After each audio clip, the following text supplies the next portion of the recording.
Olá pessoal, meu nome é Rafael, sou professor de Física aqui do CPV. Vou fazer o comentário da prova de Física, da parte de Física da prova da Unifesp 2011, tá bom? Segunda fase.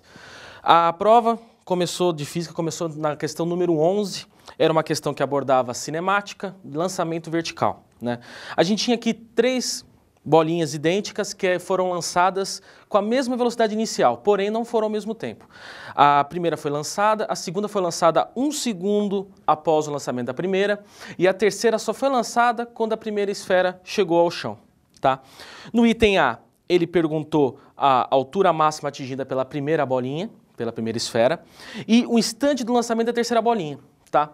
Aqui você aplicava as equações da cinemática, né? Você chegaria numa altura máxima de 11,25 metros.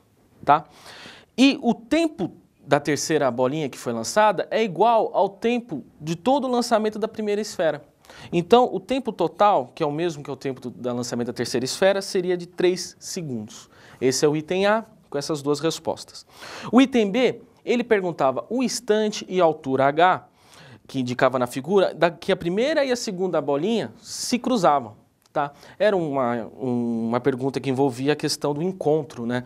Só lembrando o seguinte, que nessa situação a gente tem que dar uma ajeitada na equação da primeira esfera, né? Por causa da questão do tempo. E a gente chegaria no tempo de encontro de 2 segundos e a altura de encontro 10 metros. Tá? Essa foi a questão número 11. A questão número 12 era uma questão que envolvia um lançamento de um projétil, na verdade, colidindo com um pêndulo. Né? Uma questão que chega a ser uma questão clássica de conservação da quantidade de movimento e logo depois uma conservação da energia mecânica. A gente tem uma pequena pedra de 10 gramas que se colide com um pêndulo, que tem a esfera de massa, que estava em repouso, uma esfera de massa de 6 quilos. Né? A colisão é uma colisão inelástica, é um tipo de colisão muito cobrado, né? E a gente tem, depois da colisão, esse pêndulo junto com a pedra, né, subiria até uma determinada altura. E o que ele pede no item A é exatamente a velocidade com que, imediatamente após a colisão, o pêndulo adquire. Você aplica o princípio da conservação da quantidade de movimento, né? Antes, a quantidade de movimento antes seria só o movimento da pedra, lógico, já afinal o pêndulo estava em repouso, e a quantidade de movimento depois seria a velocidade multiplicado pela soma das massas, né? A gente chega no resultado aproximado, né? Se vocês forem analisar, a gente tem uma aproximação, porque fica 6 dividido por 6,01, né? O candidato poderia colocar direto a resposta aproximadamente 1 metro por segundo. No item B, ele já pede a altura que esse pêndulo subiu, né? Depois da colisão, e ele pede quanto que vale a tensão. Né? Talvez essa parte da tensão seja a parte mais complicadinha do exercício, porque a parte da altura você resolveria através da conservação da energia mecânica. Você igualaria, né, a energia cinética, né, que é a velocidade com que ele adquiriu, que você calculou no item A, igualaria com a energia potencial gravitacional. Né? Lembrando que as massas cortam, né, no sistema e você adquire uma altura de 5 centímetros. Já para calcular a tensão, né, você pode depois analisar na resolução do arquivo, que a gente tem uma decomposição da força-peso. Você decompõe a força-peso em Px e Py. E você pode ver logo depois que o Py vai ser igual à tensão. Lembrando o seguinte, que esse Py vai ser P vezes o seno do alfa, onde o alfa vai ser o ângulo dentro do triângulo que está lá na resolução. Vai ser 0,95 dividido por 1, né? Esse que é o seno cateto oposto sobre a hipotenusa. O resultado também é aproximado, T é aproximadamente igual a 57 newtons. Tá bom? Essa foi a resolução da questão 12. Questão 11 e questão 12 envolvendo mecânica. Questão 13 era uma questão de transformação gasosa, mas era uma questão tranquila, porque apesar dele ter comentado no enunciado como eram as transformações, ele ainda deixou um gráfico PV logo em seguida. Então o que a gente tem? A gente tem uma transformação ABC, onde a transformação AB é uma transformação isocórico, né? Um processo isocórico, uma transformação isocórica, que é uma transformação onde o volume é constante. E depois você tem uma transformação isobárica, onde o gás apenas tem a pressão é constante, tá bom? Você tem o desenho e ele pede no item A como que vai variar a pressão e o volume na transformação AB, como que vai variar a pressão e o volume na transformação BC e como que vai ser a relação entre as temperaturas no ponto A e no ponto C. Na transformação isocórica, que é a transformação do ponto A ao ponto B, a variação do volume é zero, como a gente pôde ver tanto no gráfico quanto na descrição do processo. O ΔP, que seria a variação de pressão, tem que lembrar que vai dar um valor negativo, hein? Vai dar menos 2 vezes 10 a quinta pascal, tá bom? Porque é pressão final menos a pressão inicial. A transformação isobárica, que ocorre entre o processo B e C, a gente vai ter o ΔP igual a zero, tá bom? E o ΔV vai ser 4 vezes 10 a menos 2 metros cúbicos, tá? Lembrando que na hora de vocês colocarem o resultado, vocês teriam que ter olhado que o eixo Y, a pressão está em 10 a quinta pascal, e no eixo X, o volume está em 10 a menos 2 metros cúbicos, tá bom? Para terminar o item A, né, o item A longo, a gente tem, ele pede a relação entre TA e TC, né? Quanto que vale essa relação?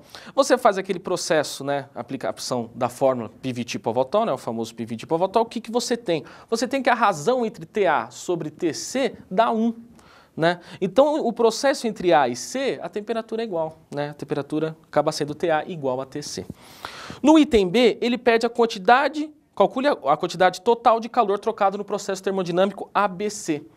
Então, aqui você aplicaria a lei da termodinâmica, onde ΔU é igual a Q menos trabalho. ΔU é a variação da energia interna. Você pega os dois pontos, o inicial e o final, que é o ponto A e o ponto C.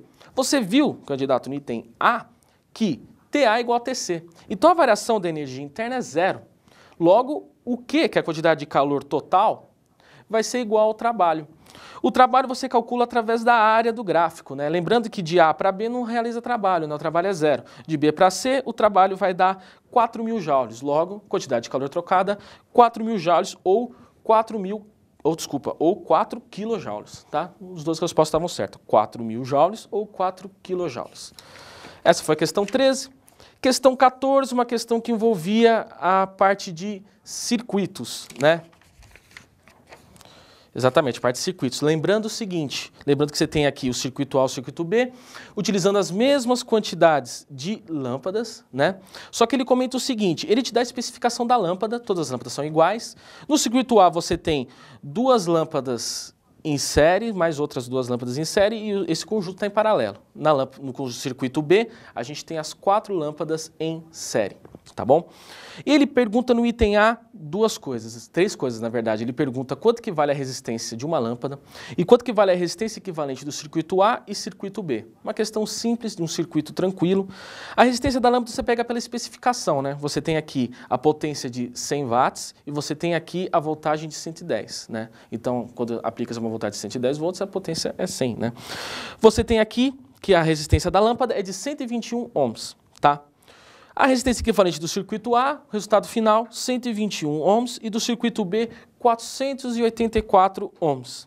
Essa é a resistência equivalente do B, a resistência equivalente do A, 121 ohms. Esse aqui é o item A. No item B, ele já pede para você calcular a potência dissipada por cada lâmpada do circuito, já é uma questão que envolve um pouco mais de conta. Por quê? Porque a gente precisa calcular a corrente elétrica, tanto no circuito A quanto no circuito B. Na verdade, a corrente elétrica que passa por uma das lâmpadas e depois calcular a potência, tá? No circuito A, o que a gente tem? A corrente total, que você calcula, depois você vai ter que dividir em 2, porque você tem aqui um circuito em paralelo. O que a gente pode analisar, que depois das contas, que você pode ver na resolução, que vai dar 100 watts. Né? Você pode analisar também que, analisando aqui que 110 volts, que é de cada lâmpada, esse 220 do circuito A pode ser dividido em 110 em cada uma. Então, você poderia justificar desse modo. Ou através das contas, como a gente fez. No circuito B, é mais tranquilo. Por quê? Porque todas as lâmpadas estão em série. E aí você calcula a corrente total, a potência vai dar 25 watts para cada lâmpada. Esse foi o exercício 14. O último exercício é um exercício que envolvia ótica. Era um exercício que envolvia uma lente convergente produzindo uma imagem virtual, que é a lupa, né? Sempre quando se cobra uma lente convergente produzindo uma imagem virtual, sempre se comenta sobre a lupa, né? Então já acaba ficando já um pouco corrido esse tipo de questão. E ele descreve certinho que produz uma imagem virtual, direita e maior, né? E ele comenta que o foco dessa lente convergente é um foco de 4 centímetros, o A, né, que seria o I sobre O, que seria a ampliação, seria de 3, e dá o tamanho do objeto, que é 0,7 centímetros. Ele pergunta no item A, qual que é a distância do objeto à lente, né, que o perito está analisando, você encontra um resultado que é 8 sobre 3 centímetros, né? Você poderia deixar ou na forma decimal ou na forma de fração. A gente preferiu deixar na forma de fração porque facilita no próximo item. No item B, ele pergunta quanto que vale o pelinha, que é a distância da imagem à lente, e quanto que vale o tamanho da imagem, né? Então você chega aqui, o pelinha dá menos 8 centímetros, aí você pode descrever para o examinador que o negativo é porque a imagem ela é virtual, né, do pelinha, e o tamanho da imagem, o I, dá 2,1 centímetros, tá? E aí você conclui que a imagem é direita por ter dado positivo e ela é maior que o objeto, né, conforme foi descrito no enunciado. Para finalizar, um apanhado sobre a prova, o que a gente tem aqui? A gente tem uma distribuição boa dos conteúdos, né, porque a gente tem 40% mecânica, né, normalmente se privilegia mesmo a parte da mecânica, né, envolvendo a questão de cinemática, conservação da energia mecânica, conservação da quantidade de movimento e a parte de vetores. 20% de termodinâmica, né, que é a parte de transformações gasosas. A gente tem 20% de eletricidade, trabalhando a parte de circuitos, né, e 20% de ótica, que trabalha a questão das lentes, tá bom? A prova foi considerada de dificuldade fácil para médio, né? Talvez a questão foi as contas, né? Umas contas um pouco complicadas, mas o raciocínio físico, né, foi tranquilo, tá? E distribuição do conceito tranquilo. A gente só analisa aqui que faltou um pouco de eletrostática, faltou alguma coisa sobre calor, mas enfim, uma boa distribuição. Espero que vocês tenham ido bem, né? Boa sorte na correção e a gente se vê na próxima. Até mais.